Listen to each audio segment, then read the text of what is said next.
Tes cheveux sont comme un troupeau de chèvres suspendus aux montagnes de Galaad. Cantique des Cantiques 6-5. Ces paroles répètent exactement celles du chapitre 4-1 et signifient que la force de la nouvelle création chez l'enfant et celle du racheté qui a atteint la maturité sont identiques. C'est-à-dire que rien n'appartient en propre à la créature et que tout vient de Dieu. Les chèvres escaladent les monts abrupts de Galaad et elles se nourrissent en des endroits où personne ne saurait poser le pied. Ainsi, Dieu racheté toute sa force est en Dieu. Aussi peut-il dire « Je puis tout par Christ qui me fortifie » Philippiens 4,13. Et comme au début de la marche avec Dieu, le secret de la force est toujours dans la séparation pour Dieu. Il est toujours dans le fait de reposer en lui notre immense faiblesse. La pensée renouvelée de l'âme cachée en Dieu, tes dents sont comme un troupeau de brebis qui remonte du lavoir. Il n'en manque aucune. Cantique des Cantiques 6-6. Même comparaison que précédemment pour les facultés intellectuelles. La force de la vie est cachée. Mais il y a ici une omission. Il n'est pas dit que les brebis viennent d'être tondues. Il a fallu que l'intelligence se gardât de la sagesse humaine pour que celle de Dieu lui fût communiquée.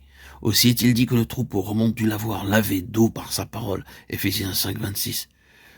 C'est uniquement de cette manière que la pensée renouvelée peut être gardée pure et vide pour être remplie de la connaissance de sa volonté en toute sagesse et intelligence spirituelle pour marcher d'une manière digne du Seigneur, portant du fruit et croissant dans la connaissance de Dieu.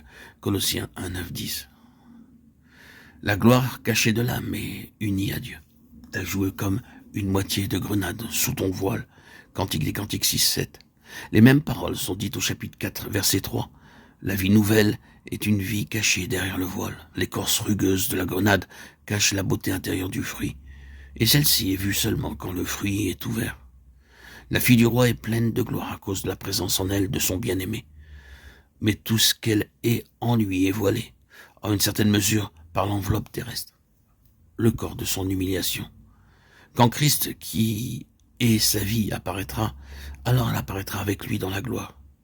Et le Seigneur sera glorifié par tous ceux qui croient.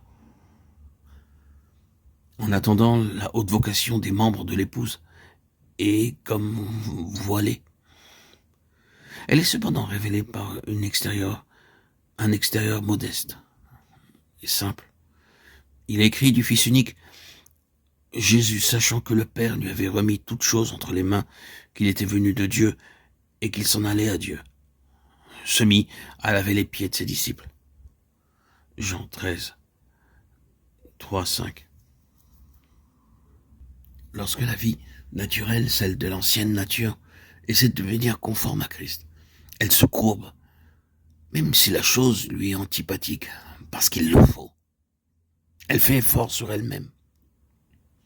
Mais l'Esprit de Jésus conduit à prendre la dernière place facilement, inconsciemment, sans en faire état habituellement, et sans aucun effort. De plus, la vie céleste est caractérisée par une simplicité de manière toujours plus grande. Tout vernis extérieur disparaît, car la transparence n'a pas besoin d'être couverte.